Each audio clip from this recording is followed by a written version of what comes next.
Okay, let's see how this all works.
Okay, seems like we've getting people in here now, so that's cool.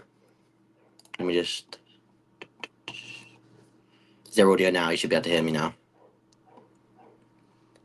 Just let me know if you can.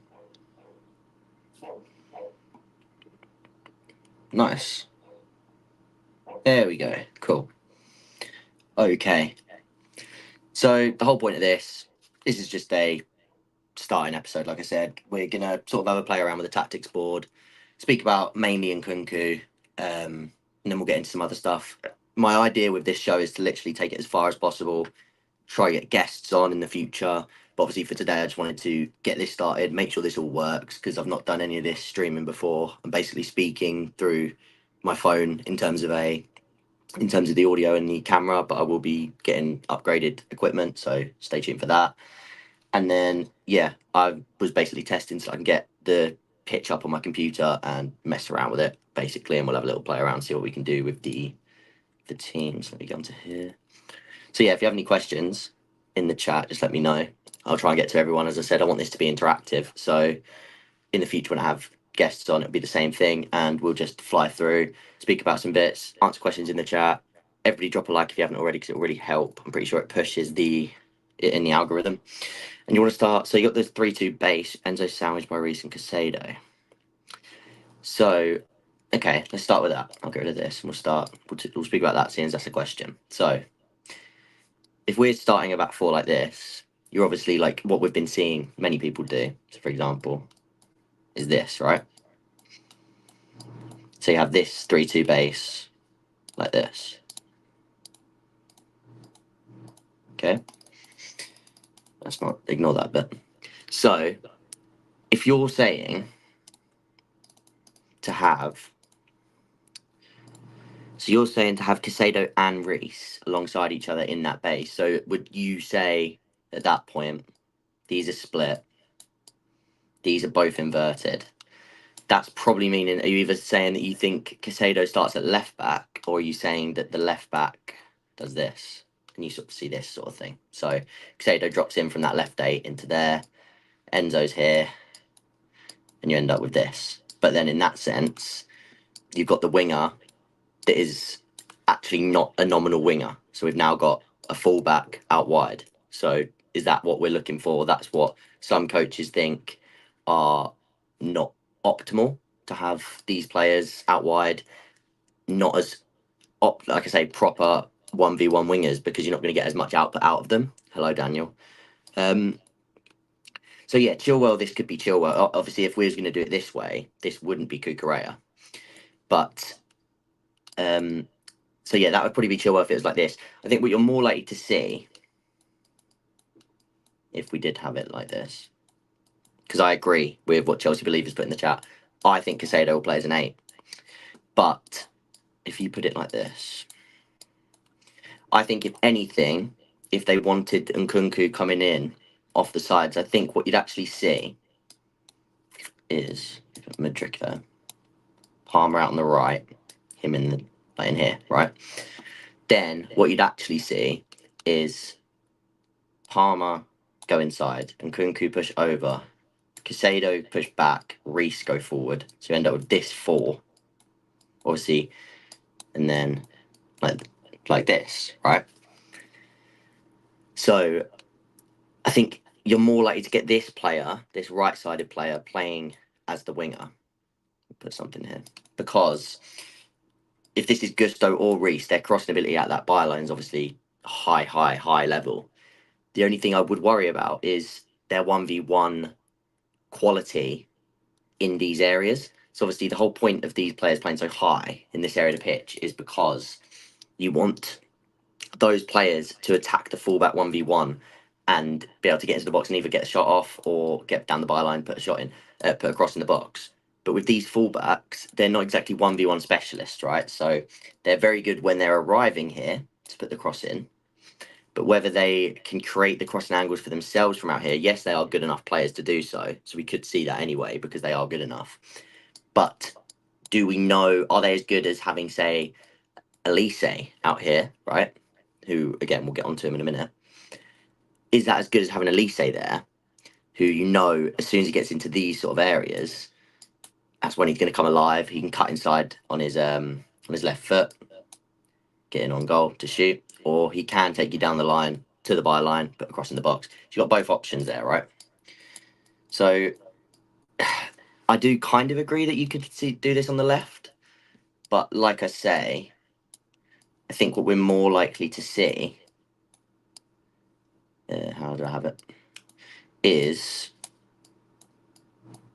like this.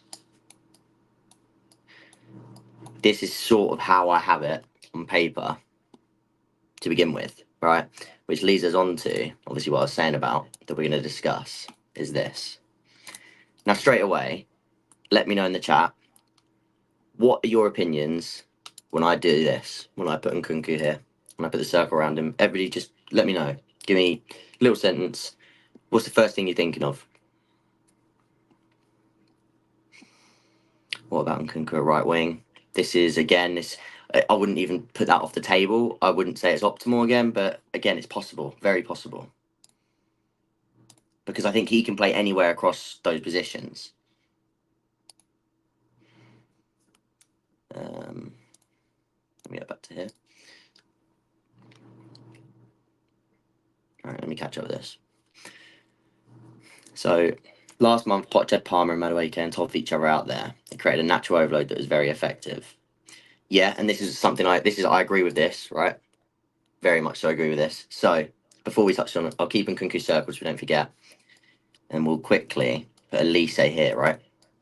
So I tweeted something about this yesterday. So exactly what you've just said is what I'm seeing could happen here, right? Because Elise has been playing under Glasner, sort of this inside forward, closer to the striker, sort of these number 10 areas. But you can have Elise out there, and he obviously gives you that width. He can hold that width, and he is a 1v1 threat, right? So you're leaving him there. But then what you can do is you can have Palmer, like you said in this part here about Madueke doing it. England the other day with Bowen, who can go and connect. And at that point, Elise can drift inside. Palmer can then hold the width. As long as somebody's holding the width to make sure the fullback, imagine this is a fullback, is with him and they're drawing them away. Because the whole point of this winger is to pin this fullback as far back as possible. If they'll go all the way back to here, that's where Maresca wants his winger to be. He wants this player to, like I say, pin is the key word, to put them back in this area of the pitch, right? So if you can do that with both of these players, and as long as one of them is doing it, then yeah, absolutely, these two can do that together. And this is the case for Palmer and Elise. This is the case for, if it isn't Elise, and even if it's Noni, like you said, Noni holding that width, Palmer playing as that attacking 8, which I think he will do. They can both do it. So that's another reason why I think Elise is a very good move. Even if we don't get Elise, I think Madueke, I think Maresca's going to literally love Madueke. So yeah, that's another thing. Let me just catch up on the chat. There's a lot of different things there I missed. So as a centre forward, definitely as a centre forward, we're going to speak about that when we get on. I'm going to speak about Nkunku in a lot more depth. I'll get into it. Am I worried about Maresca's man-to-man press work in the Prem? No, because he's very timely with it. Again, I'm assuming you've watched the video that I did on it, but he's timely of when to go and when to back off into that 4-1-4-1 block, so or 4-4-2 block at times. So yeah, that doesn't particularly worry me. I think he knows when to trigger it, and I think this is another good reason why Casado in this number 8 is so effective, because I think he'll lead the counter press. Again, at times it will look like this with Palmer being the highest forward, like Dewsbury Hall was. But I think actually Casado will be the trigger in terms of the pressing trigger when to go. And if he presses, that'll be when everybody goes aggressive and steps, right? So sort of like Ndidi did from that role. What else we got?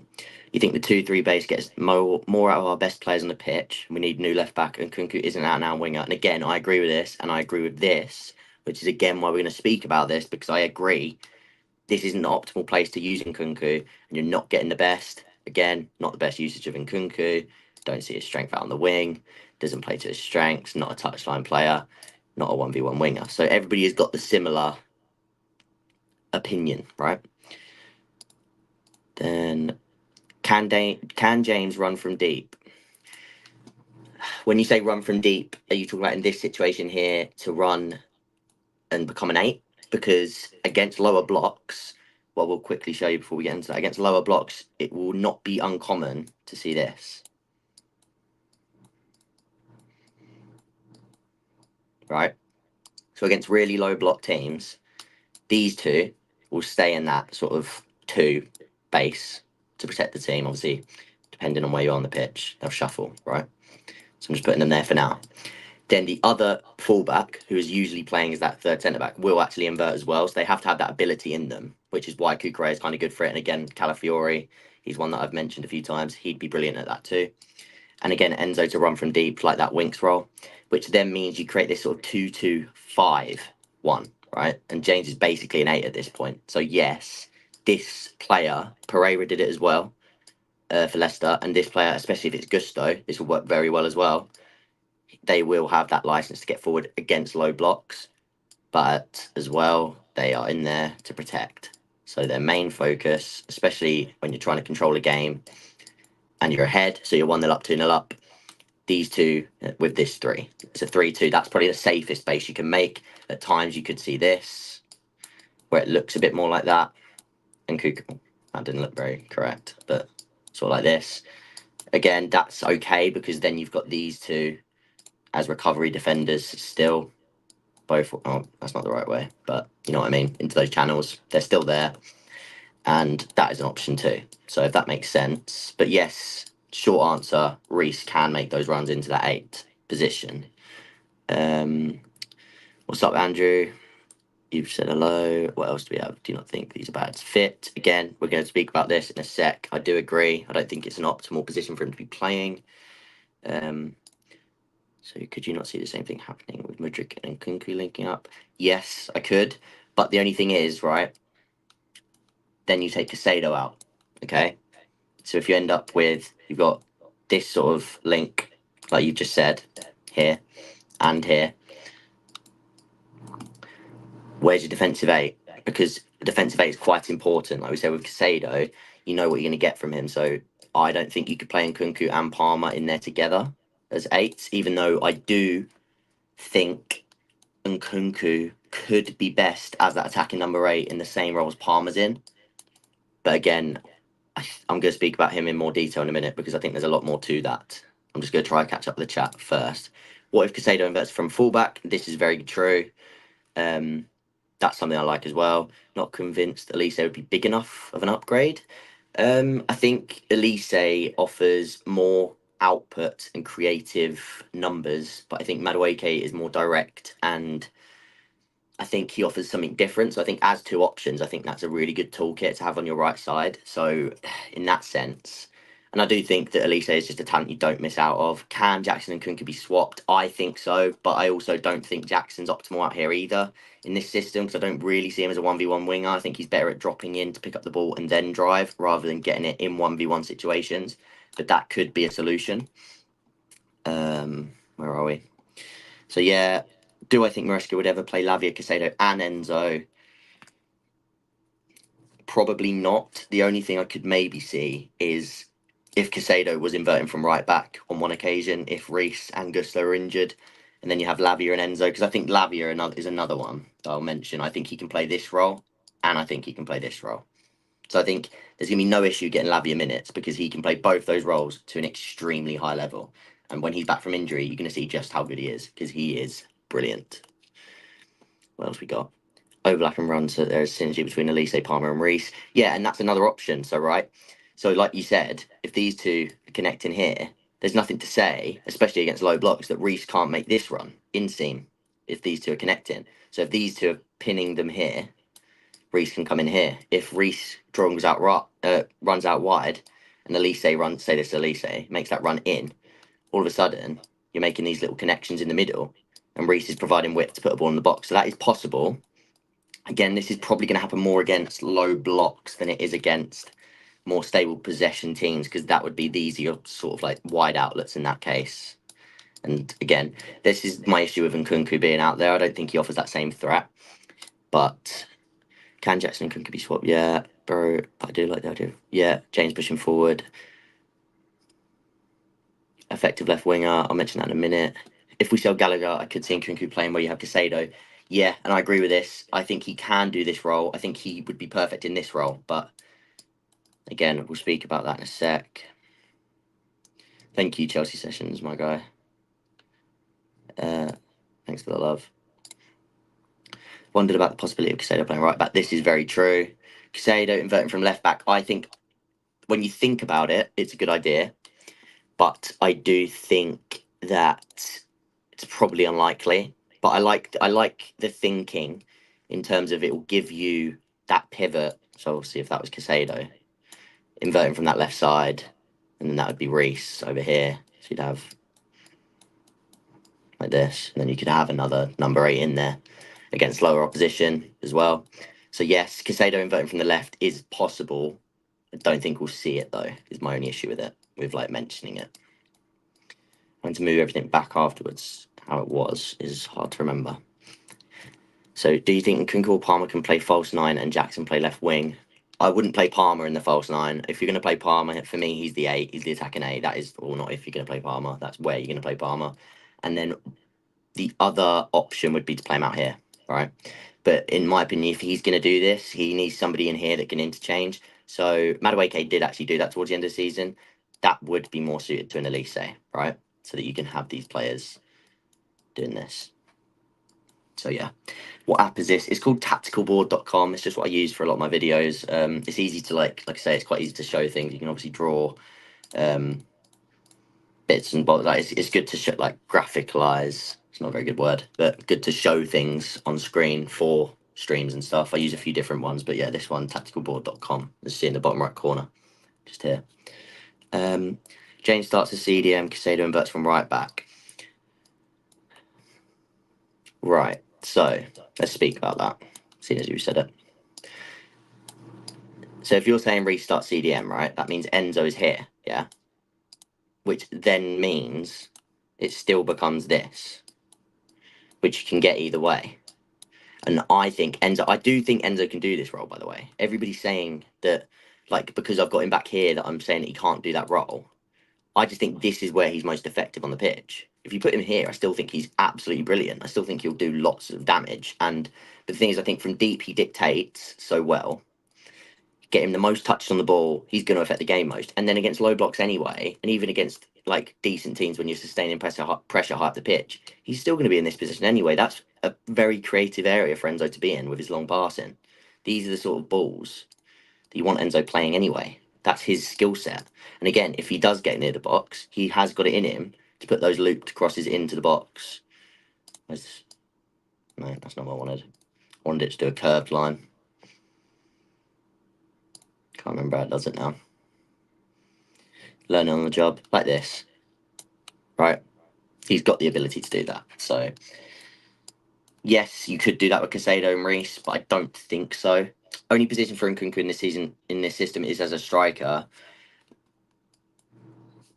Okay, we'll speak about that. I don't think Madueke to play inside forward consistently. No, if Madueke is going to play, and I do think he'll play a lot under him, he will be in this position and he'll be holding width. But I think what people are saying is if Palmer's here and Madueke does make a run inside on his left foot, Palmer can provide width, just like temporarily in certain opposition like attacks and situations, right? So, but Madueke would be literally chalk on his boots, direct from this position. So yeah, I agree with that.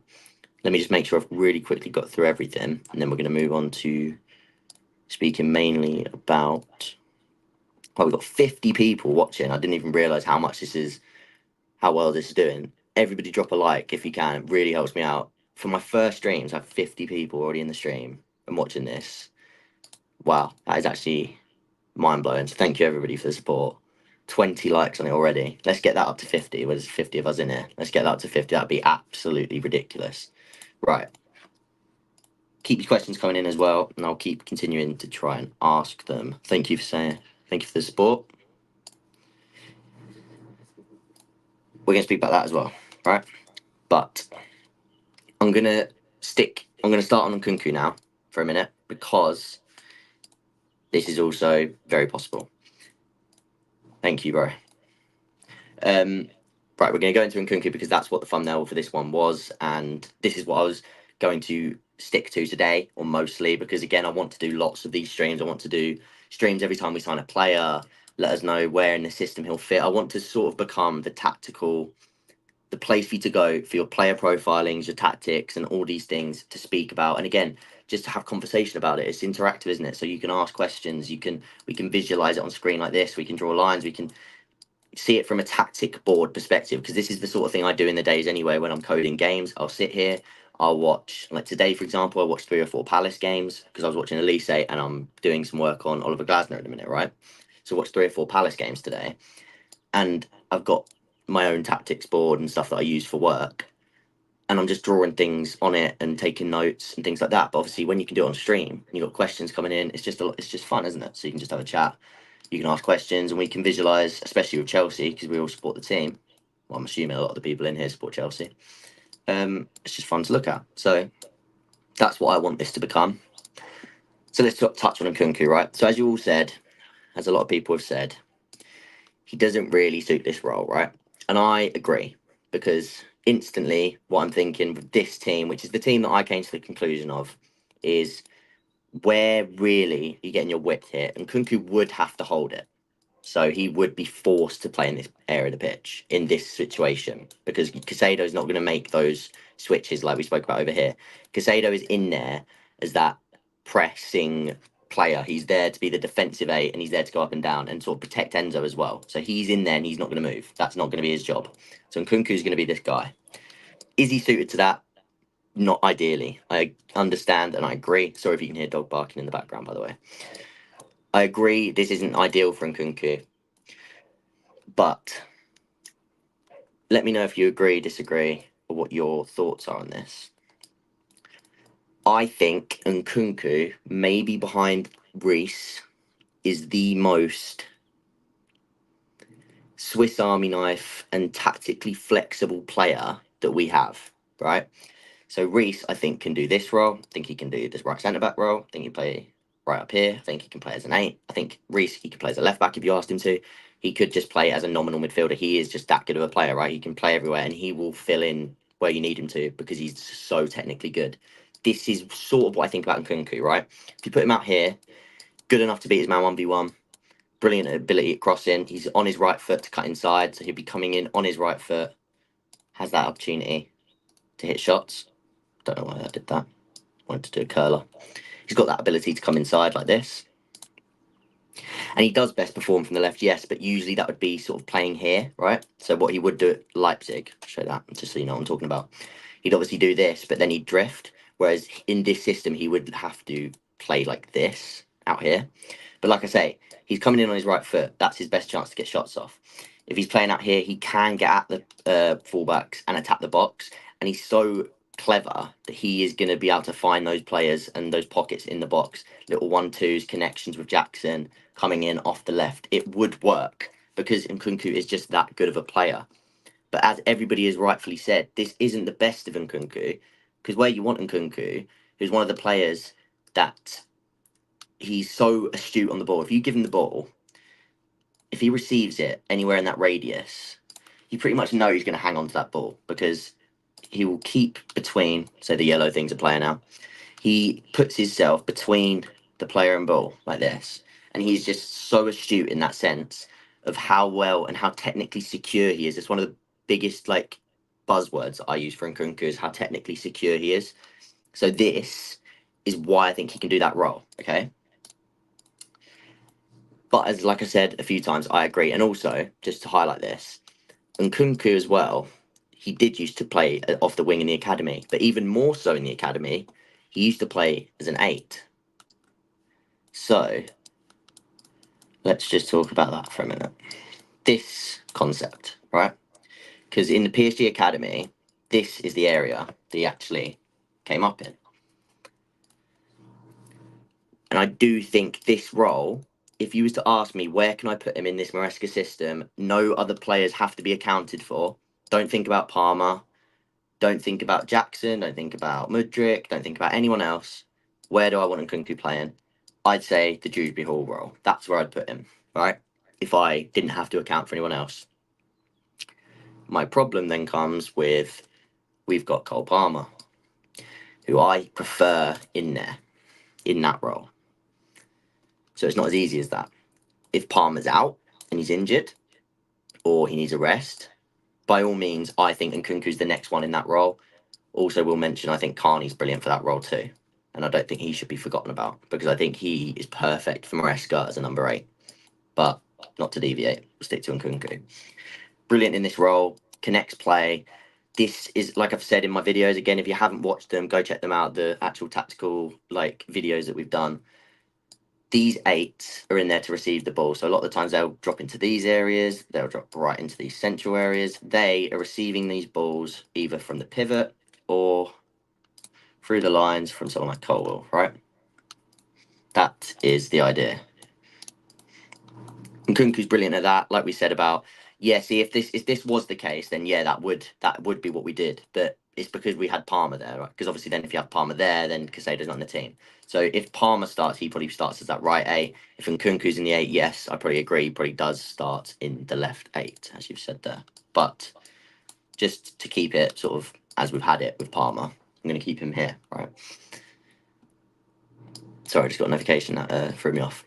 What was I saying? Nkunku in here, right?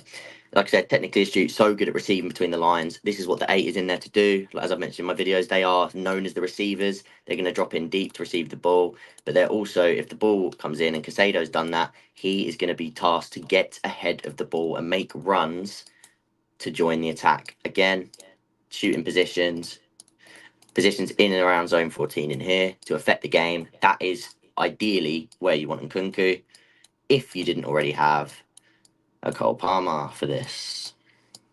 So that then leaves us back in this situation, where in my opinion, he goes out here, because you got Palmer here, right? I still think Nkunku at far post, release a Palmer, far post crossing would be good with his movement. And yes, this is another thing I didn't actually mention, so very good shout this, right? Nkunku, and I also think this is another reason Sterling could be really good in this position, right? So I'm going to put them both here. So ignore that we've got 12 players on the pitch. This isn't allowed. But Madueke puts these balls into the box. Sterling or Nkunku, whichever one. We'll do it as Nkunku because we are talking about him. I agree. They have got that ability and they are poachers in the sense. And Sterling made a living, and also just ignore that these are both number 7. This would obviously be if Sterling wasn't there.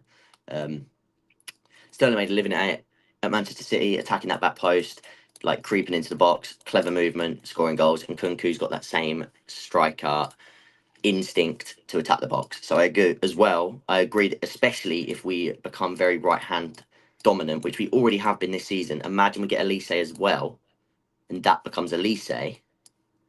Now imagine how right sided dominant we are. And Nkunku is going to attack that back post, and Jackson, that they're your 2 players that you want attacking it, right? So these 2 are the creators. They're the attackers. He's snuffing out everything and trying to sustain pressure, as are these 2, right? So in this sense, Nkunku does work as a left winger. And that's another little thing as to why it's good. But as people are saying, let's do this. Actually, hang on 1 second. I haven't read this one. If we play 3-4-3, we could have 3-2 shape. The wing backs could give us width. Yeah, so the thing is about playing with wing backs, and this is a reason why Maresca doesn't do it. And again, a lot of coaches have this theory, or not, it's not a theory, it's what they believe, right? This ideology that they prefer these wingers to be natural wingers out wide. So even Nkunku, and from what we've heard today, Nkunku probably won't be considered a winger. He probably will be considered one of these 2 roles, right? But it just means he won't start every game, maybe, because they want this to be direct wingers, yeah? Because if this is a fullback, which again, some systems allow for, so you've got Man City, this can sometimes be Vardiol, this can sometimes be Kyle Walker. And that allows Foden to go in the pocket with De Bruyne, which again, that's a positive in itself. But then sometimes Pep opts to go with Doku because he offers him that 1v1 threat out wide. And if you can get that, that can be more valuable. And Maresca is very adamant on them being wingers for that purpose. So if they do that, I don't think it'll be the left back that becomes, unless you somehow got an Alphonso Davies, right, who can do both. I think what's more likely is someone like Reece or Gusto in this area, especially Gusto, because I actually think he's also got the 1v1 capabilities of a winger, not as good, but I think he's also such a good carrier of the ball that he could get into those zones himself and make things happen. So that's something to watch. What you've got to remember as well with this, right, is he has not worked. Yeah, exactly. I don't really like the idea of that either. And yes, absolutely loves his wingers. So where was I? Can't remember where I was with it, but my point being is these players have to be direct, and I think he's gonna rather have his wingers there and have his fullback either invert like this or become the left centre back like this or double invert at times. So end up with that. Yeah. So it's possible, and we have to wait till pre-season because he's never worked with players like of James caliber. So he might even just come to the conclusion of, would rather have this pivot because Reece is just as good here as he is here, if not better here. Some would argue because of his crossing ability, to the point where he just says, "Let's do it." But then that sort of negates Elise. It's like if you're going to sign Elise, you're going to play him out here, right? So it's all swings and roundabouts until pre-season, and we actually know exactly how Maresca profiles these players. But then, as we said, the last one, Nkunku. If Reece inverts, doesn't that mean we need a more physical left back? Yeah, yes and no. It depends. Kukurea is aggressive enough, and I think Maresca's going to love that about Kukurea, because when that press is triggered, Kukurea goes and he will like jump the press to get into these areas and press, which is what Maresca wants. He's also quick enough on the recovery. He's not too bad there. But what you then could see is Colwell starting left back again, toss in as that central centre back from left centre back. Fafano's the right centre back from right centre back. Right back being Reece. So in a back four, it looked like this. Okay, but then keep doing that. But then this. So that is another thing that could be a case. Only concern is about Enzo being so deep to defend. And yeah, people have this, right? But when you see this, this is the counter press shape. Okay. When this falls into actual, so let's talk about the counter press first. Reece is there to protect him. Casado is on that same side to track. So Enzo is good enough at moving laterally. A lot of people have underrated this about Enzo. He can do this. It's just this that takes it out of him, right? This side of the game, his dual number's not that bad.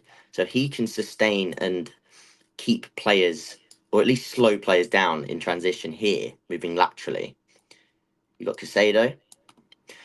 You got these. He's going to be aggressive at this point too.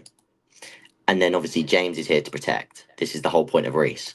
By the time Casado gets back, because he's so much better at doing this than Enzo, going up and down, then if it starts to look like that, the rest defence eventually, because Casado's so quick and does this, then all of a sudden, look, if you look at it like this, all of a sudden you're thinking, oh, we're a bit light up front, but this rest defence is really strong. So you've got to take into account that's why this number 8 has got to have defensive legs and able to do this. That's why Lavia can do that too. So that's that side of things.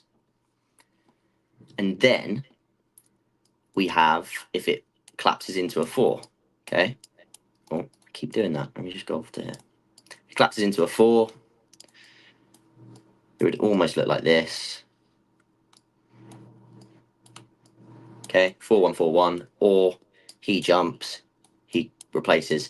This worked fine last season with Enzo in there, and without, when they actually hit the 4-4-2 block, they were fine. These would be way more aggressive than we were last season as well, which would be way better for the team, sustaining pressure between the lines. And then, like I say, Casado's in there for that role. Yes, the Ndidi role, perfect. That's exactly what he's in there for. So I don't have as many issues. Don't get me wrong. I'm not saying it won't hurt you at all in the entire season, but I think you're going to get way more out of Enzo in that role. And I think Casado actually offers more than a lot of people realise in the other role too. I think Casado is going to be really, really good in this role. So that's sort of how I feel about that. People didn't realise that Iniesta, Busquets, Xavi midfield was the best ever. Counter press on point, you don't need a workhorse. Again, this is true. Their positioning was just so good, but Busquets was the 6. So in that sense, again, he wasn't quick, but he was just so ahead of everybody in terms of that IQ and that positioning and that ability to read the game, which again, Enzo doesn't quite have that level defensively. But that's what I mean. Enzo can develop that side of his game, and I do genuinely think he's got that lateral movement on lock. It's more so, I don't want him going box to box. And as I said as well, I do think Enzo can do this. I think this is a liable option. But one, he's not going to get back as quickly as Casado, because again, Casado's a bit quicker. He's got a bit more legs than Enzo. And I also think that there's not much between it, because Casado is also really good on the ball, but you'd just rather have Enzo there, right? Now, only hope is everyone stays fit at least first 10. Yeah, this is true. I would prefer this as well. And again, I think this is another thing of Maresca that's going to be sort of taken for granted, maybe. Again, let's see. This is true. More like Cruz, in my opinion, as well. But the other thing is you have got such good players everywhere, but what could be taken for granted, like I said, is because they're not constantly playing these transition football types of games where Enzo's got to be here 1 minute, here the next, here 1 minute, here the next. Reece has got to go coast to coast, there to there, to there to there. And it's so quick. We conceded way more shots. We're not holding onto the ball for long enough. The keeping of the ball, when you're keeping possession of the ball, this is actually your rest time, right? When you're circulating possession, this is rest because you're not moving a lot. So by doing this, that's rest. What's not rest is then the ball turns over, counter press. So by having that, hopefully this starts to sustain the likes of Reece and their injuries. So like you say, hopefully everybody can stay fitter. Enzo's more Modric. I think he's more Cruz, but I do sort of see similarities. If like when Enzo starts to drift, he can create from similar zones of than Modric. So like Enzo in these areas, I do actually like because I think he's got those. Wrong one again. He's got these balls on lock, right? I really like that pass for Enzo, especially when like you've got late runners. We saw it for was it the João Felix goal, and he came back on his other foot to do it that way, wasn't it? But yeah, right. Let's quickly get back to Nkunku. Ancelotti won UCL with Pirlo from deep. Yes, Enzo can definitely do that job. Jerry Hatto from Ajax. Yeah, I like him a lot. Personally, I'd go for Calafiori. He's my number one choice. Hatto's another one I do think is very good, but like I say, Calafiori and Murillo from Forest are probably my two favourite choices. They're the ones I've done the most work on as well, though, so that has a bit more. Yeah, I agree with that. This 11 can win the PL. Not straight away. We have to be realistic, don't we? So, again, this if you keep this team fit and it clicks under Maresca, there's no reason it can't have a very, very strong season and finish really high up, like I said. But for like title is not on the cards first season unless literally everybody went to like it's not even worth thinking about. Look who he's another weird one for me because I've not the work I have done on him. Sometimes there's people I prefer to him for what he'd cost, in my opinion. Again, a lot of people like him, and I don't even disagree. But that also takes, I think, third's more realistic. This is very true. This is something I'd be happy. Fourth is a good season, in my opinion. Fourth in the Conference League, and I think everybody's aligned on that. Being good at covering space, and yes, that's massively important. If you watch my video coming out tomorrow, so if everybody, first of all, thank you everybody for watching. Like this, because the support on this has been crazy so far. I can't believe how many people are here. But if you come back tomorrow onto the channel, I speak about the centre backs having to cover these areas in these deep, wide areas. So that is very true what you put there, and that will also protect Enzo. So if this player has that ability to cover here, more so for Fafana on this side, if he can stay fit, that's very true. A solution if Fafana's out, Diamande, read my mind, as you can see him here. These are the signings I like the look of most, I'd say. The ones that I've got up there, and Elisa on the pitch. But yeah, better than... Yeah, this is also true. Depends what happens. What's this one? I think so last season would have been better if we had a manager of a system. Yeah, and I think I don't mind Poch as much as a lot of people do because I do think something he did do, this is true too, something he did do is improve the morale of the squad and get a lot of the young players integrated to a better level than I thought they would. So I'm happy about that. I think Potts did do that job very well. And again, this is someone I always speak about, Van der Ven, right? This is why Tottenham signed him because the way Postecoglou plays also needs players to cover that amount of ground, like I said about Fafana and like this area here too, right? So Van der Ven for Tottenham, you've got Vardiol and Walker for Man City, Saliba and even Rice because he is even though he does it from here, his ability to cover ground is just ridiculous. So Rice for Arsenal, these are that's what I mean. Like these are the sort of players you need. These players to play elitist football, which Arsenal and City both do, and Tottenham not quite so much. They play a lot more chaos football, but like, not chaos, but like sustained pressure, high up, want to attack all the time. Not as much sustained possession, but sustained pressure. But again, Tottenham when they play like this with three midfielders, two centre backs, of course these centre backs are going to have to recover these massive spaces, which is why Van der Ven was signed, and it's worked well. He has had a few bad games, but he's shown why.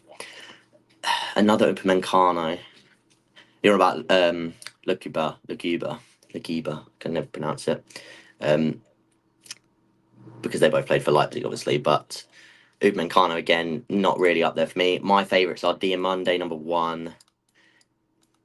Who do I have number 2? Probably, obviously, Euro number 2, maybe. But again, he's a tough one to get hold of. And this is also, I think Chalobah can do this role, but I'm not holding my breath on Chalobah being kept. So that's why Fafana's there, and that's why Diamande is an option for me. 54 people in here right now. Let me just check how many lights we're on. Because I can't believe how well this is doing for a first stream. 38 likes. Smashing it. If we can get that to 50 likes on my first stream, I would be absolutely buzzing. So do the job. Everybody drop a like. That would be huge. I would be buzzing with that. Like I said, Upamecano wash it. I'm not a fan. Not a massive fan anyway. LaCroix. Yeah, imagine that. Like them two. Yeah, it's fine. I'm on the that topic. So it's not a stream tomorrow. It's going to be a video I've already made, but I'm uploading it tomorrow. Like I say, it's speaking about transfer targets. So the transfer targets we'll speak about are a left back / left centre back hybrid, a right centre back, a striker, and a winger. Maybe a little bit of a teaser with who's on screen. Christensen for central centre back. Let him go on a free along with Rudiger, 2 players that I wouldn't have even mind keeping, but there you go. Yeah, I think Sanchez will start the season number 1, and I think he makes a lot of sense. Again, I touch on this in the video tomorrow too. Diogo Costa is very good, but I think it costs too much. I think there's more to. Yeah, I did like Christensen, but I think there's more to focus on. Let's talk about Nkunku and the striker anyway. Now that I've got through the chat, because that is something I said we was going to speak about. We've been going for 46 minutes, so we'll probably go for another like 15. I'll see how well we're doing. If we keep the lights going up, I'll keep going. We'll keep trying to we'll go over an hour at least, either way. But Nkunku is the 9. So in this case, let's just say Jackson isn't. Let's just say he's on the bench for this example. And because Elise hadn't signed, I'm going to go back to Madueke. So let's see, we saw this instead. Now, Nkunku, in this sense, would be good in my opinion, because what you end up sometimes seeing is actually this, right? Which, when I did my video, let me see how this, I called it a bit of a pentagon. There we go. Sometimes I get caught with these bits. There we go. So, you get this sort of pentagon area here. And this striker is actually coming in to make that midfield overload here. So you've obviously still got these players sort of spread. Sometimes he'll be out here like this, but we spoke about that before. And then your wingers, as we said earlier, they're the ones high and wide to isolate and to pin the opposition, high up the pitch. So they're the high men up the pitch. This player drops in. But they also need to have that ability to make runs in behind, which again, Nkunku is brilliant at. Clever runs into the box, ghosting into the box, collecting it in the box, and actually taking a smart touch to get shot away on goal. We saw that against Liverpool, with that brilliant goal against Liverpool at Anfield, I'm pretty sure it was. If we sign a striker, Jackson, yes, and this is true because Sesko is another very viable option. If we get everybody we're linked with, I don't know if Nkunku. I genuinely think at that point Nkunku is seen as a Swiss Army knife player, like I said earlier, and we end up with this scenario here. So like the 2 attackers, for example, forget the defenders for now. Then Nkunku becomes sometimes plays here, sometimes plays here, but then maybe even not there because Jackson's got to get minutes. And sometimes plays here, well, like this. So, like I said, Swiss Army knife needs to be central. He is too good to leave out. And that's the issue, because that's the issue you have, isn't it? Because, which is why, again, instead of leaving him out, my temporary fix, even though I agree with everybody when I say it's not optimal, is to have him out wide, because as much as then he's got to carry out a role and he does have to stay high up here, he's still at least on the pitch, right? And agreed that he's better central, but there's only really 2 central zones for him to play. One of them's occupied by Palmer, the other one's the striker. If we sign a new striker, you've got Sesko, Jackson, and Nkunku as options through the middle. Even if Nkunku's the starting striker there, you've not got 60 million and 30 million pound strikers who are young. You need to give them minutes. It's not going to work. So if one is signed, Nkunku's minutes are going to be spread if he's not seen as that left winger, which I think you can do. I really do. Again, I'll stress this. I don't think it's his best position, but I think it's better to play him on the left than not at all. And saying this, agrees to play him on the left. It's not his ideal position, but he's better there. One, he's probably better than what we've got there at the minute in terms of Sterling. Again, I can see him playing well. Mudryk, I think, could explode under Maresca, but he's going to need time. And Nkunku, however, he can be ready-made there now, and it gets him in the team. And the other thing we can quickly speak about, right, is if Jackson's here and Nkunku's here, there's nothing to say that in certain possessions and like for like little 5 minute periods. And again, I don't know. This is not anything that I am predicting would happen, but it's not completely out of the realms for Jackson to do this and then Kunku to do this at times, right? Where Jackson sits high and Kunku drops in, and Jackson attacks from this side, right? So these switches between these two is doable, but maybe not ideal. So that being said, everybody in the chat, I want you to type left wing, striker, or number 8. They're the 3 options you've got, and I want you to type it in the chat. Where would you play Nkunku? Where would you play him? With everything we've spoke about, where would you put him? Read your last message here. I think if we fail to sign Sesko, just don't bother getting anyone. And again, this is something I've said too. I honestly wouldn't have been surprised, and I was speaking to somebody about this the other day. I wouldn't have been shocked if they'd have said, we're not going to go for a striker, because Jackson can play there and Nkunku can play there. So you got 2. I probably would have said you still need to go and get a striker in, like, but it doesn't have to be a starter. It could have been I don't even know who's a good example to use for this example, but like a Giroud type signing where we went there and you get somebody who's willing to play off the bench, gives you something different, but somebody like Sesko, that's going to demand minutes. Because then Nkunku can play as the striker. If Nkunku's injured, you've got Jackson. If they're both injured, you are going to need someone in there. And I would prefer that to be somebody not Broja, because I think when you can cash in for the money Broja's worth right now, then you will. Left wing, striker, false 9. 8. Yeah, and again, I agree with that. If Palmer's unavailable, I would put him in there. Left wing, striker. But I know we're going to sign another one, so left wing, I guess. So yeah, and I agree with this too. So I think what everybody is sort of coming to the conclusion of is similar to what I've come to the conclusion of. Is he better here? Yes. Is he better here? Yes.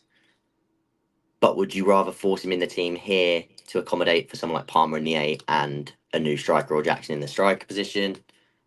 Probably. And again, this is possible. I think if you can't get Sesko, how does everybody feel about John Duran? Because I think he's good. I don't think he's ever going to be ridiculous. I think I've always said his ball striking is actually very special, and I said that about him before. If you sign Duran and Nkunku, Jackson, and Duran are your striker options, Duran probably is happy to sit on the bench, get Conference League game, for example, for at least a year to develop, or let's continue to develop, because he was doing that at Villa anyway, so he's not going to be absolutely demanding minutes. If you can get him for 20 odd million, if you can't get Sesko, probably not the worst idea. I don't think it's ideal. I'd probably rather go and get like one that I haven't mentioned yet is Dovbyk. Cassidy, part-time striker. Maresca knows him. I could see Cassidy coming on late in games as a set-piece threat from number 8. Maybe in this area here, the defensive number 8. But obviously when we're chasing a goal, so you can actually have that license to get forward. Could be done. But yeah, as an 8, I think genuinely if I could pick, like I said earlier, I don't know if he was in the stream when I said it, I think if I could pick anybody, if I could pick any area for Nkunku to be, it would be that number 8 if I could pick literally any area on the pitch. But I don't like I say, it's more to accommodate to other people. Would rather develop an academy player. Yeah. Whisper, he's a few years off. I think he's got ridiculous raw talent, but again, he's a few years off. Washington as well. You've put that there. Gyökeres, I have this thing with Gyökeres. I said when he was leaving Coventry that they needed to go and get him, like a lot, not Chelsea specifically, but I said that a lot of teams should be in for him because he is just that good, and the price he was going for from Coventry to Sporting. But I think you've got with Jackson, I think you've got your Gyökeres type striker. No, like he can run the channels. He's very good on the ball.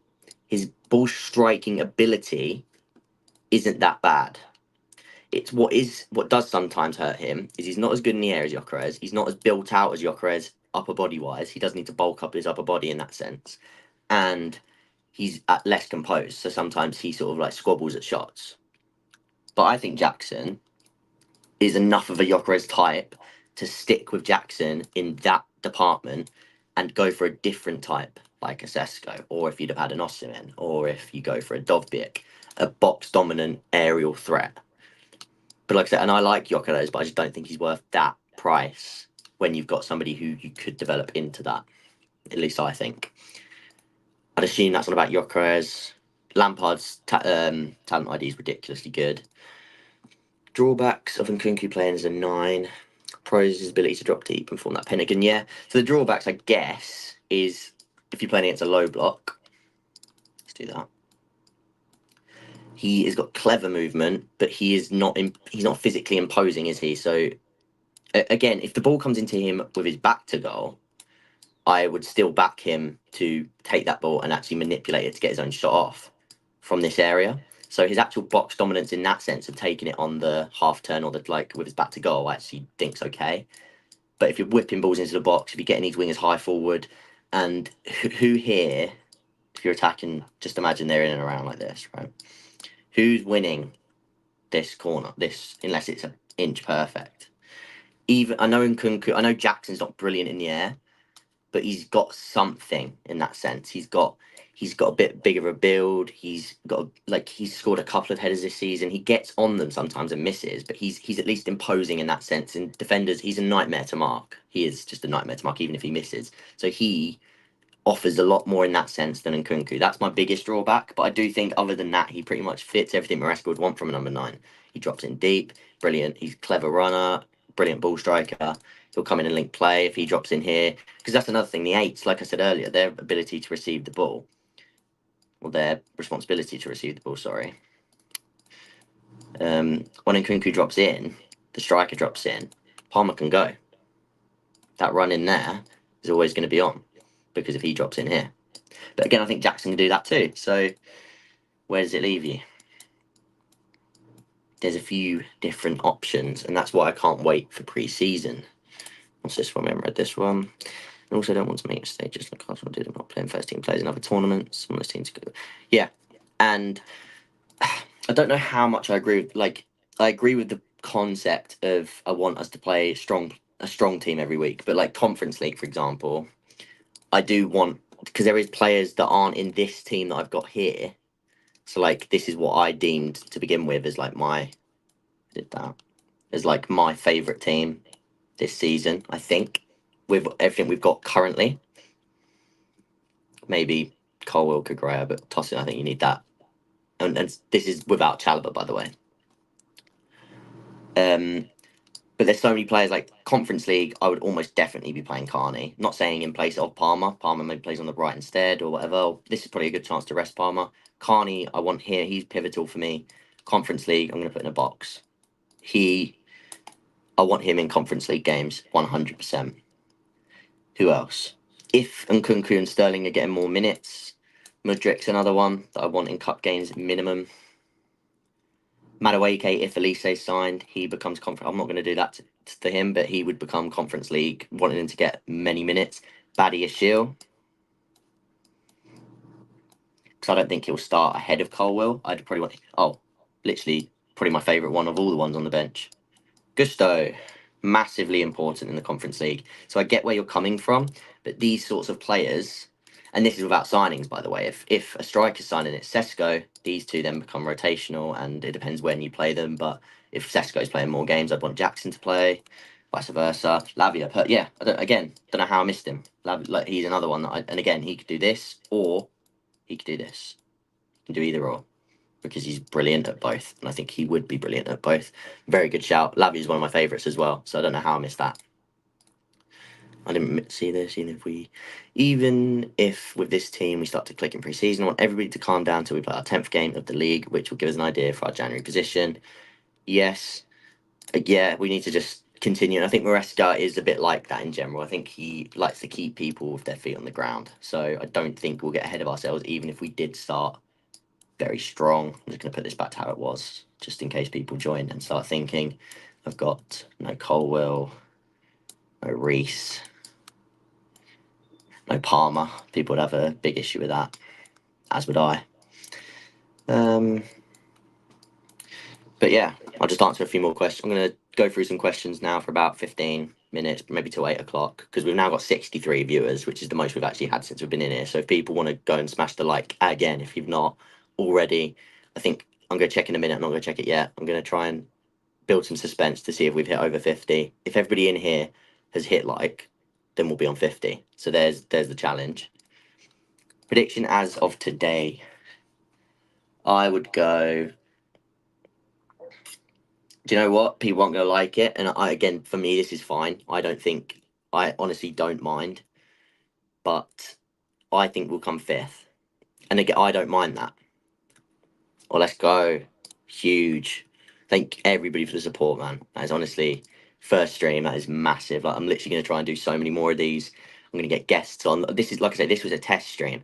My ideas for this are way ahead of what I've been doing on screen here. I want to take this to levels. I want to get the equipment to do better. I want to get as many people that I've built connections with in this sort of industry and get them on, people that have worked as analysts, people that have worked in the data industry in terms of football coaches and all this. I want to get them on. I want to do more like this and sort of grow from it, and content creators. So as I said, thank you for that support. Back to this fifth, yeah. And again, people might not like that, but I think that's okay. But yeah, I think fifth is okay in that sense.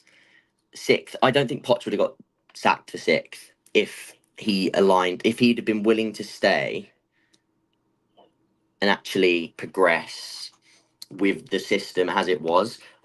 Potts was never long term for me, but I think he's been okay at doing what the little parts of his job, right? And again, I was never Potts in for the long term, but I would have happily had Potts for another season. I don't think the fact he finished sixth was the be all and end all. I think it was more so the fact he didn't align with the long term strategy of the club. So even when I say that we could, like, if we finish fifth, for me that's more than enough for Maresca in his first season. What I'm more bothered about is seeing all of this on screen click and all these players click in a new system that suits them all better, getting the best out of these two, for example, obviously Palmer was brilliant last season. Can you keep Reece James fit? Can you get a few new signs in the door that improve us? This I massively agree with. Again, I think that's partly his injury, partly misidentification of how he does things. Thank you so much. Thank you so much. That is really, really nice to hear. Even little things like this, I don't think some people realize how nice it is to just get support like that when you put in the effort. Like I say, like all day today, I've been getting ready, like doing some bits for this stream, like just like sort of prepping for it. Not much because not much to prep, but like having all this ready. And then I've been doing some Crystal Palace Glasner work, mainly because of Elise, but I've also wanted to do some work on Glasner, writing some articles about that. So yeah, thank you very much. If Lukaku doesn't get sold, is there a chance? I hope not, but you know, let's see. Not for me, but I'd much rather just take the money on him. I think the more likely of that is, and again, it's not that he couldn't play as the nine in this system. I wouldn't start him over Jackson though either. I don't know how people think about that, but I wouldn't start him over Jackson. But yeah, I agree. I wouldn't let him. I don't want him. Oh, I don't want him back at the club. It causes too much hassle. Thank you for all this love, much appreciated. Personally, don't care for it much, but really curious how Enzo will build a connection with fans. Yeah, and again, from a lot of Leicester fans, it seems to be that he's good at doing that. So he's actually good at getting people in that sort of mindset and like being so with the crowd and being so involved that he gets them on side. So more so than Poch at least. So that could be a big factor. Let me quickly go through the ones I haven't seen. This one, how these are defenses are wingers. So for Leicester, it was more so this right side. So this was for Tuwu. Right, so I'm going to do it like this. For Tuwu. Actually, I won't do that. I'll just imagine Madueke is for Tuwu. Because Reece is inverting in here, he'd have a little bit more responsibility to get back and cover this space. So sometimes in the press, you'd actually see it looking a little bit like this in the counter press. This player back quicker to sort of make this sort of triangle here with Fofana, James, Madueke, Fad. So for Turu, this right side more involved defensively because that's the side James Ricardo Pereira inverted from. If that was switched, then obviously it would be this one. But so for us, this could be Elise, this could be Madueke. If it's Madueke, I think that would be brilliant. So I think that really would work. So that's another factor. But that's the answer to that question. Just trying to get through the questions that are coming out. I saw this one a minute ago and I forgot to answer. What do you think the tactical principle in Maresca uses? Yes, I absolutely think it's good enough to be at the top. It's an elitist style of play, as I always call it. It does require pace in these wide areas here. There's recovery defenders. It requires quality in here, and of course against low blocks, it requires quality up here. So Palmer, he's going to have to unlock some defenses, as is the wingers 1v1. They're going to have to make some things happen, especially if it's Elise, adding that extra bit of special talent of something to make something out of nothing. And then another thing against low blocks, which is massive to get back to the top and play this elitist football, is your set pieces. And Arsenal been massive at them lately, or in the last few years. City as well improved on them. We've now gone and got Cueva, who is a massive impact for that. And we've gone and signed a 6'5" centre back on a free. We might be getting a 6'4" striker in Sesko. And who was the other one I mentioned earlier? And Elise, who is a bit of a set piece specialist. So add all those together, and you've got a massively set piece driven improvement in the side. I wasn't very good English, but Gallagher stays where he does. Where's he fit? Either one of these, really. More so, I'd say against bigger sides, you could possibly do that to like really protect and have both of these as runners. But again, I'd rather that be Palmer. So Gallagher would probably be a rotation option with Caicedo. So he's one of those eights if Gallagher stays. But I do not think he will. Unfortunately, because I like Gallagher and I'd love him to be a squad player. I think he's perfect if he's willing to sit on the bench and he's willing to come in late in games in one of these roles and then start cup games. He'd be brilliant. But again, if you can get 50 million for a player that you don't see as absolutely necessary, what do you do? Eze is the left eight. What do I think? Eze, I love Eze as well, but you're not going to go get Elise and Eze, and two, like you said, it's too attacking. I think one of these eights has to be defensive, especially to cover Enzo like this, and that was why Ndidi did it last season for Winks, and again you've got Lavia to do this too, right? So, and I think the absolute most you could go is Carney, because he's got enough of a physical profile that he could get back here. But again, this is against low block teams that you're not really going to have to defend for large periods of time against. Do you think we need more height? Again, this is why I think the left back, left centre back hybrid is more important. Again, Cucurella can do this, but if you have him out of the team and you have a Colwill or you have a Calafiori, for example, you add a little bit more height to the team. Tosin is 6'5", Fofana's tall, and then you do have, if again Jackson isn't small, but again if you have Sesko, that's 6'4". So in terms of height, I think you're okay by then, because again, even like your small players, Madueke, Palmer, Caicedo, they're like 5'10", 5'11". They're not small. They're not like 5'7", for example. So I don't think it's the end of the world. Consideration of selling Hutchinson, all these players. How much of bad situation?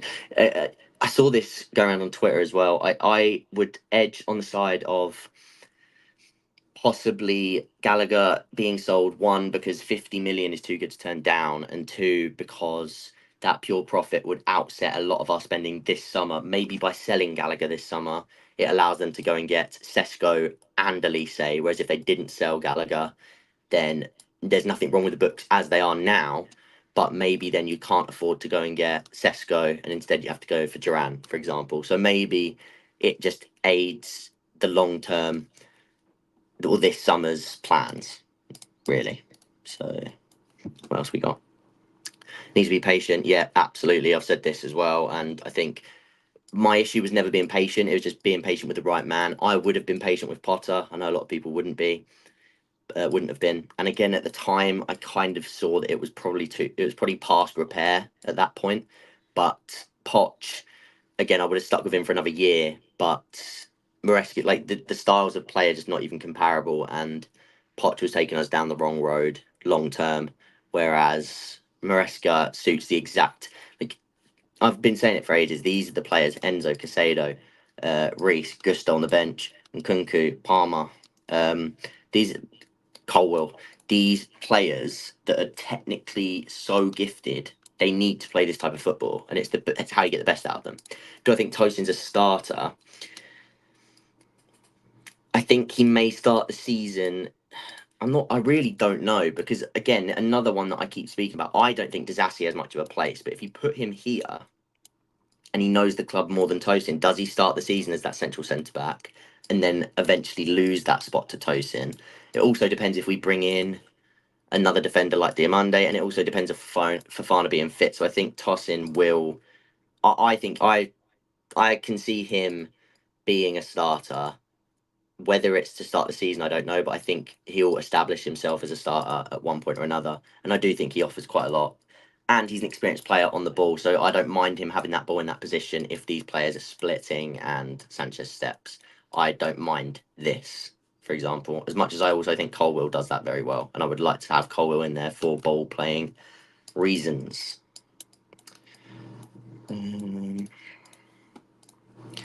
Be interesting to see how he sets up for us playing against City and Arsenal. Yeah, that's another interesting one. Will he play extra defensive mids? We don't know. Will he go, like you say, would he maybe play Casado there and Enzo here, but more passively? So it's more of a three like this, and then sort of like that at times.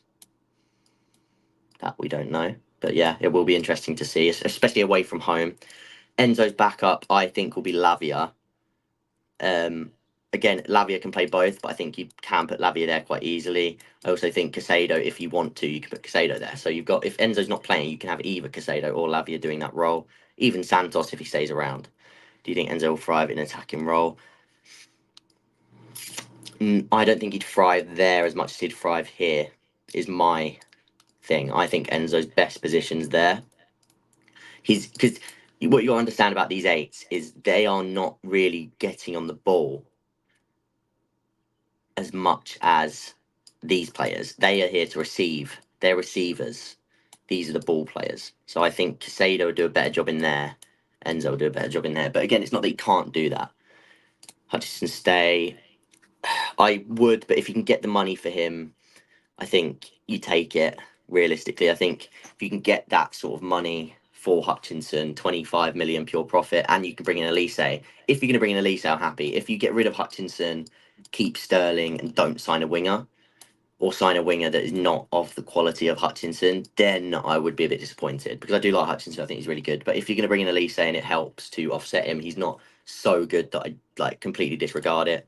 Tosin starts all day. Yeah, I agree. Well, not agree. I do agree. I said it earlier. I don't think he starts from the get go, but I think he becomes a starter quite quickly. I don't think it's very similar to Ten Hag's Ajax. I think you could say that they kept the ball a lot more at Ajax because of how dominant they were in that league.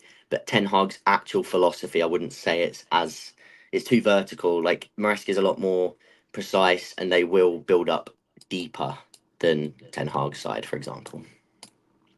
Our midfield's a bit lightweight, and that's the thing, right? So could it be Cucurella inverting at times? Absolutely, and let's sort that, right? So let's say Fofana's not even fit, so we've got this instead.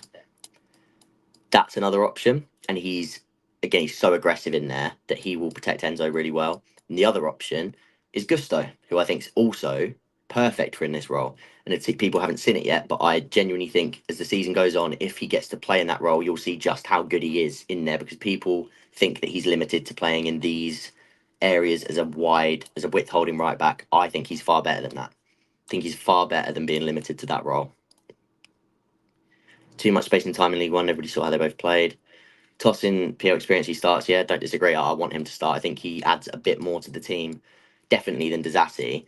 And Badiashile, I think, has his own abilities, and I think Badiashile is so good on his day. But again, I think the experience of Tosin, at least for this season coming, it will shine through. Yeah, good on the ball, physically dominant, and Tosin does do both. Like I said, he's very capable of playing those passes through the lines. So I do agree with that. They're very important. If it's not Tosin, I wouldn't be surprised if it's Colwell. and then that left centre back becomes, say we sign Calafiori. For me, that's slightly lightweight in terms of there's not really an absolute unit defensively. I think that's quite a small back line. But Colwill, I love in that in here just for the angles that he gets. But he also gets brilliant angles from here, let's be honest. Chalobah sell or keep. If I could keep him, I'd keep him. I honestly think if you keep Chalobah, you don't have to go and sign a Diamande. I think you can get away with it. I think you can get away with keeping Chalobah. He can play that role and that role very well. He knows the club. He's got experience at the club. I think it's actually very smart to keep hold of him, but who knows? Thank you so much. That is really, we're nearly at 70 views right now, and this has been like concurrent for the last hour. I feel like we've had around 50 to 60, and now we're nearly at 70. So this is absolutely ridiculous. If you haven't hit the like already, please do, because it really does help me out. Like I say, this is literally a test. This is the first stream I've ever done for this, so can't believe it. Thank you so much. Do you think Nkunku play false nine? Yes, definitely. I'm assuming from that you wasn't here at the start of the stream, but if not, I'm assuming you can. I think you can go watch this back after it ends. So go watch it back at the end of the stream. If not, because yes, he definitely can. He's got the ability to drop in and link play, get in the box, attack the back post. He's got ball striking ability, back to goal. He's got all that. Yes, he did. Yes, absolutely, and that's why I think Palmer is in the Dewsbury Hall role is perfect. I think he's going to absolutely thrive there. Some people think it's going to hurt him not playing that sort of chaos ball. But what you've also got to take into account is how many people in this chat actually think Palmer's going to get that many goals again next season as he did this season, because it's not going to happen. Like, as good, I rate Palmer so highly, but what's more likely is he drops off in goals but exceeds in assists. He becomes a different type of player, and he'll still get double-digit goals because he's a ridiculously good goal scorer and he's on penalties. And I'm not even saying he can't get 20 goals. Maybe in all competitions that is actually still very likely, but 20, the amount of goals he got, 20 plus in a Premier League season, not even all competitions, it's not as likely, especially if the likes of Nkunku stay fit and those goals start to become a little bit more spread. It's because Palmer a lot of the time was having to play hero ball. Obviously, the principles will remain the same, but interested to see what Maresca will do differently. He can't be wanting to do complete copy and paste. And again, this is something. And again, yeah, I wouldn't be surprised at that at all. And I think that's an amazing season. You can't be disappointed at that at all. In regards to this, that's why I think you could possibly see one of the fullbacks in this wide position, and then actually have. Right, let's shuffle this around again.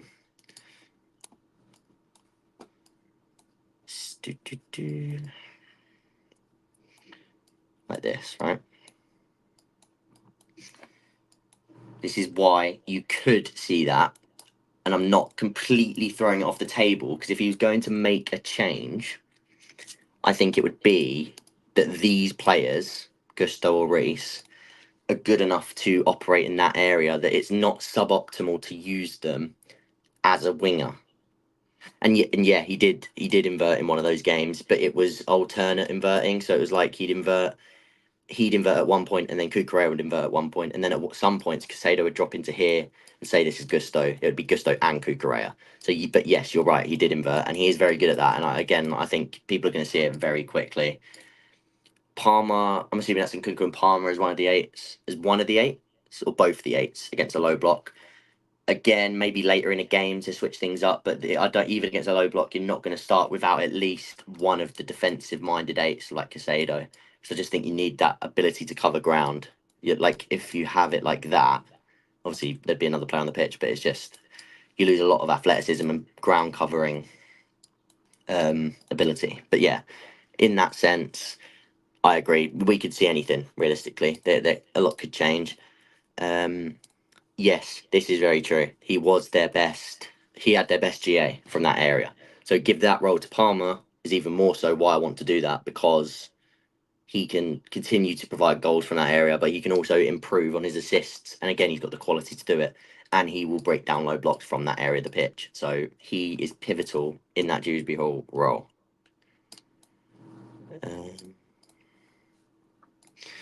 Right, firing the last few questions if you want to. I'm going to quickly refresh this stream, see what we're doing. Probably go for another 10, 15 minutes if we get some big questions. If not, I'm probably going to end it there. But I'll end it in, like I say, 5-10 minutes, because this was only meant to be an hour-long stream. But because this has been so heavily supported, I don't want to end it. But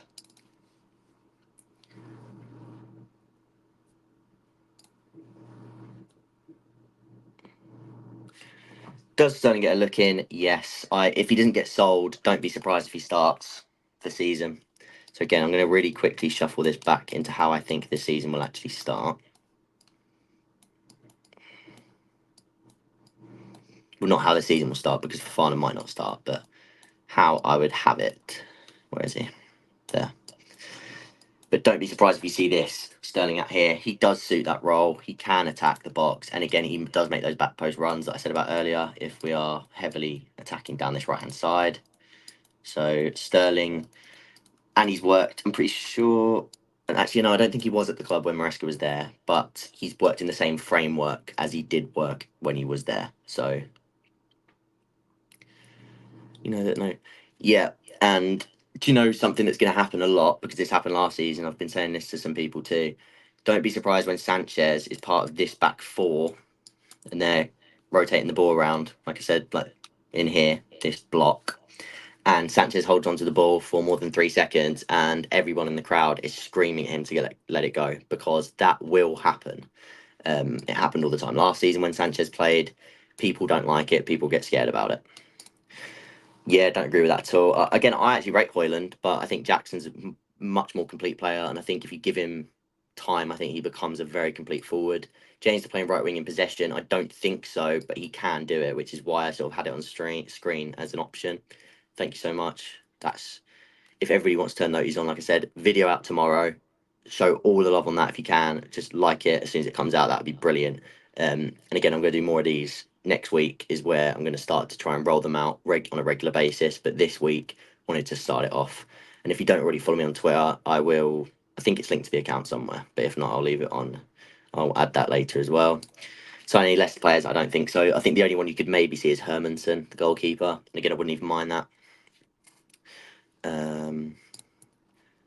Will thrive with the switches from Reece and running behind. But yeah, and again, this is why I think Sterling maybe starts season there. But I think long term, if Mudryk clicks into the tactical prowess and he actually, I don't know how to put it, but if he takes to the new role and he is taught how to do it to a very high level, I think he becomes that player without doubt. He suits the role perfectly.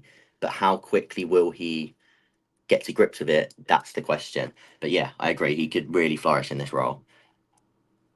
Oh wow! I didn't even realise how many more questions we got. Let's keep going. Do you think Chelsea will get Sesko? I like him as a striker, but I feel like Premier League proven veteran may be a better fit for this young squad.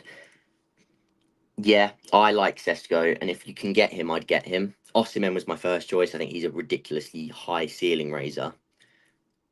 Sesko would be my second choice, and then my third choice is Dovbyk, which is kind of more of a veteran move, even though he's not old. But he's a more veteran move in the sense that he's done it elsewhere. I know Sesko has too, technically, but I think he's also got that different acumen of ability with that aerial threat and that sort of target man esque ability.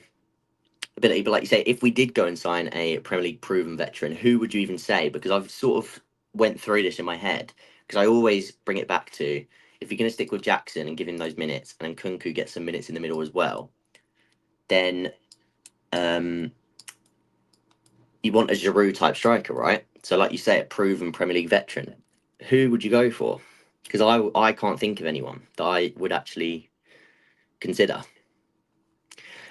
Hey, Manchester United fan here. I'm interested in how Maresca will do this season, how he'll set up all his players. My question is what you think Enzo will do with Chilwell. Firstly, thank you for joining the stream. Secondly, on my channel, there is a Maresca deep dive that I did a few days ago. It's nearly hit 40k, by the way. So if anyone hasn't seen that, go drop it a like, go watch it. Very proud of that video, and it explains all of this in there. But I will also answer, what do I think he'll do with Chilwell? I don't think he gets much of a look in, to put it like that. I also uploaded a video yesterday about winners and losers. Chilwell is my biggest loser of this deal. I just don't think he fits. Don't think he can play in this inverted role. Don't think he can really play in that left centre-back role. The only role he could really play is as that width holder, and I don't think he's going to do it. So I think he'll probably stay at the club. So I don't know if he'll get sold, because I've just seen that there. But I think he may stay at the club on the fringes this season, put it that way. Play the quarterback role like Cruz, absolutely. I think he suits that perfectly, and that's why I want him here, because he can drop into these areas and he can dictate the game from deep. Invert Reece right centre back, inverse of his Leicester team, yeah. And again, I had that up a minute ago. I've changed it now, but that definitely could be a case. Thank you very much for the sub. Really do appreciate that. If we sign Elise, how he would be deployed. Right, so I've got a video coming out on this tomorrow, like I said, so do go check that out. But it would be like Madueke out here, and these two would switch, right, at times. It would allow for a little bit of rotation, but he would be that touchline winger. And again, I'm going to be touching on that a lot more tomorrow. So come back for more on that in the video tomorrow. It's about a 15-minute video, so we'll speak about that tomorrow. One signing that you think Chelsea should expect. I'm assuming accept the needed ones. For me, get a better box-to-box if Santos is not ready.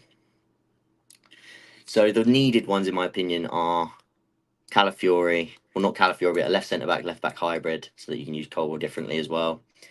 A wing, a striker, and a centre-back. In which case, if you sell Chalobah, that would be Diamande for me. So in my opinion, you don't need Elise, but he is the signing that I think we should make if you can. Even if not Elise, one of my other shouts would probably be Somerville, because I think he's a good cheap option for that left wing. But again, for me, that would come to the point of if you can sell Sterling and then bring in Somerville. I don't think you want to overclog those areas. Touched on that already. Tony, I think, would be, but again, I don't see that happening for the price, and I also don't like the price isn't even that bad anymore. But I don't think, I don't think he would be. He didn't seem to be in the list at least now, and I wouldn't be. Yeah, I don't think he will be. Nkunku wide again. Once this ends, just scroll back and watch back through it. But we spoke about Nkunku. I think he could play all these roles. But left is just where I think he will fit in terms of it's not his best role, but you can get the best out of him while still being able to play Palmer in his best position, Jackson or a new striker in their best position. And Nkunku can plug the gaps. And Nkunku striker and Sterling Madueke flank, yeah, again, I don't mind that. I've said in this stream, you could even do that. You could do that, right? You could have Sterling, you could have anyone. It's very much open to interpretation. This whole video mainly about him, this whole stream, and that is because he's the one to watch in pre-season, in my opinion. Where is he going to be picked, and where is he going to be identified by Maresca? And yeah, so we are going to end it there. Like I said earlier, thank you everybody for joining. I can't believe the amount of support I've had on this stream for the first one. Check out the videos that I've uploaded yesterday and last week about Maresca. Check out tomorrow's video and make sure you have notices on, because I will be doing this again very soon. This is the first episode, and like I said, I've got big plans to get guests on and continue with this. So thank you everybody for watching, and I'll see you guys next time.